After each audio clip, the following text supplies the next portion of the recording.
Hey everybody, Sam Kouvaris in the Nimnicht Chevrolet Video Sports Update. 26.5 points. That's where it's kind of settled this week, as the Jaguars are an historic underdog. Were actually at 28 points. And it may go back up there, who knows.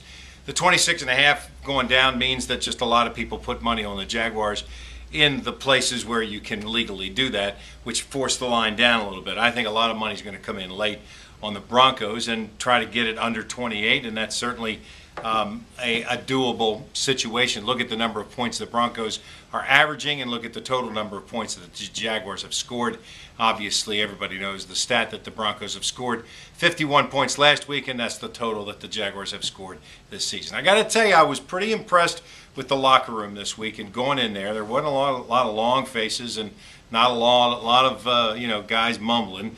Guys, looked at you, told you exactly what they thought.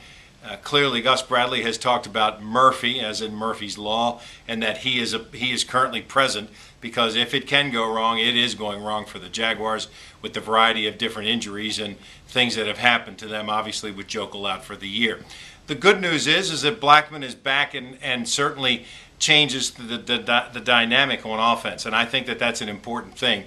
Not only does he open up the passing game a little bit, but he certainly opens up the running game with the threat that he is, and look what he did just last week. Maybe Chad Henne will have some more luck against the Broncos. I do know there's nothing more that Jack Del Rio would like than to shut the Jaguars out, having been fired from here unceremoniously under 2 years ago. But this is a game that nobody outside of the Jaguars locker room thinks that they can win, and it'll be certainly interesting to see how the team reacts. A young team. I was impressed with what Jonathan Cyprien said. He said, look, don't make it bigger than it is, and that's very good advice. It's a football game. Those guys are football players. Play your position, do your job, get in the throwing lanes, play your man when it's man defense, and make a play when you can. Don't try to freelance, because the way the Broncos run that thing and the way Peyton Manning runs it, sometimes you can think that it's like a pickup game. You start doing that, he picks you apart, and the game is over quickly. What I'm looking for is some improvement from the Jaguars. They played a solid quarterback in Andrew Luck just 2 weeks ago at home, and what we saw were busted plays that led to touchdowns. Let's see if the Jaguars cannot do that this week. If they can have, there's going to be busted plays, but when you have a busted play and it goes for 8 yards, that's one thing.